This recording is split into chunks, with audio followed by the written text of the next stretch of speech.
Et salut à tous, c'est Duelman pour duelman.tk. Alors je vous avais fait le test de Nokia Battery Monitor en version 1.3 sur Nokia N97 Mini.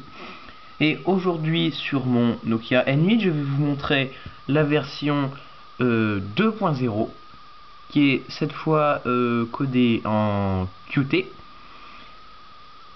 Alors, déjà en widget vous avez ça, vous pouvez régler pas mal de choses. Alors on va d'abord passer à l'application pour vous montrer ce que ça donne. Alors vous pouvez là en average use, l'application est toujours en anglais, c'est l'utilisation en normal entre guillemets quoi. Là sur le côté vous avez votre pourcentage de batterie restant ainsi qu'un petit icône pour donner une petite idée, donc la 19%, qui vous explique aussi en fait.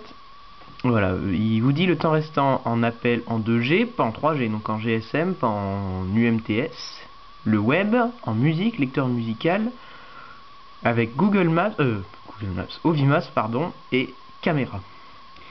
Il vous explique aussi last charge 41 minutes ago, donc dernière charge il y a 41 minutes, mais en fait c'est pas la dernière charge, c'est le dernier démarrage. Voilà, donc ça c'est les estimations.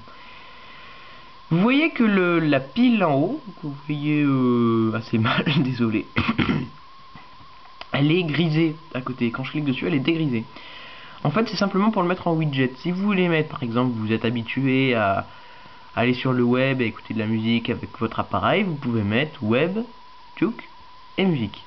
Et quand vous le cachez, et bien sur le widget, là, il va mettre par exemple musique, 10h40 minutes restant et 19%, et ensuite il va passer au web, 1h30 minutes restant.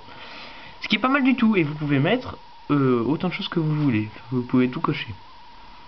Et ça va, donc là c'est les appels en 2G, ensuite il va vous parler entre guillemets, du web, voilà. Et la musique, enfin voilà, ça défile tout le temps, et c'est vraiment sympathique. Voilà. Donc ensuite on passe aux statistiques, donc ceux qui ont le plus consommé, alors aujourd'hui moi j'ai consommé 2% sur le web, aujourd'hui j'ai consommé 8% de batterie comme affiché ici, dont 2% sur le web, 1% en musique, 1% en photo, 1% en écran d'accueil, et pop-up clock c'est l'écran de veille, en gros c'est ça. C'est ça qu'ils appellent pop-up clock, c'est ça qui consomme. Ça consomme pas mal du tout d'ailleurs, hein. Enfin pas mal du tout. Voilà, battery monitor aussi, paramètres et lecteur audio. Il y a aussi autres applications, other apps et background. Si je ne dis pas de bêtises, background, ça veut dire que c'est l'énergie consommée en tâche de fond. C'est-à-dire que vous faites rien, mais ça consomme quand même à cause des tâches de fond. Voilà, donc ça c'est aujourd'hui, today. Et ensuite vous pouvez passer à past week, la semaine dernière. Vous voyez, il y a un petit effet qui est très sympathique. Vous pouvez également faire un scroll comme ça pour passer. Et une autre chose que j'ai noté, c'est par exemple quand vous voyez, c'est dur à voir, mais battery monitor. Il y a écrit Battery Mon, il y a 3 petits points, et quand vous cliquez dessus, et vous restez appuyé, il y a écrit Battery Monitor 2, et ça marche pour toutes les applications. Voilà, je vais passer à semaine passée, pardon, ça bouge beaucoup. Donc la semaine dernière, j'ai consommé 391% de batterie, donc en gros, 3 charges et 91% en plus, donc 48% à The Settlers, un jeu Gameloft que je recommande, qui est gratuit sur le Store en ce moment, jusqu'au 31 juillet. Le widget qui est économiseur d'énergie, enfin qui de veille, avec l'heure et la date, qui est pas mal du tout, mais qui consomme quand même pas mal, vous voyez. Fruit Ninja, lecture vidéo, écran d'accueil, lecteur audio, appareil photo et web. Et Other applications, c'est des jeux qu'il ne connaît pas ou des applications qu'il ne connaît pas. Voilà, ensuite background, etc. Et all time, donc il y a The Settlers, tout ça, mais je vous avoue que je ne comprends pas trop ce truc all time, parce que One full battery c'est 78%. Pourquoi? All time c'est tout le temps. Donc je vois pas pourquoi il met 78% de batterie. Ça devrait être beaucoup plus.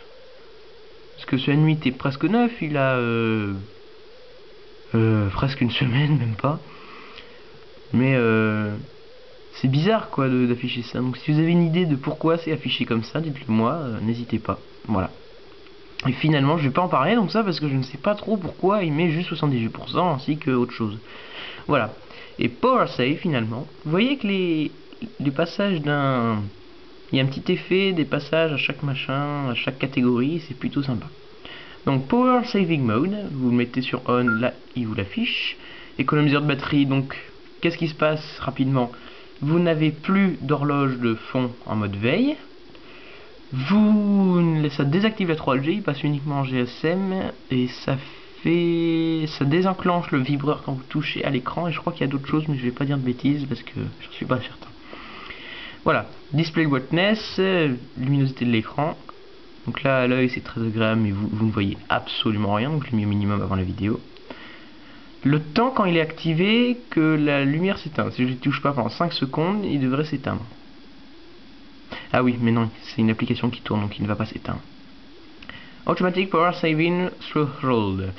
En fait, c'est en dessous de 10%, il se met automatiquement en mode de sauvegarde d'énergie. Et finalement, des tips, c'est des astuces pour qui vous expliquent en anglais ce qui consomme de l'énergie, des trucs pour économiser. Et vous explique comment économiser l'énergie. Il y en a 20, c'est toujours les mêmes, mais c'est pas mal du tout. Voilà. Je vais couper le mode économie d'énergie. Donc voilà, c'était pour moi mon test de Nokia Battery Monitor sur Nokia N8, donc en version 2.0 avec Qt. Si vous avez des questions, n'hésitez pas à les poser sur duelman.tk, sur YouTube, où vous voulez, et je vous dis à bientôt.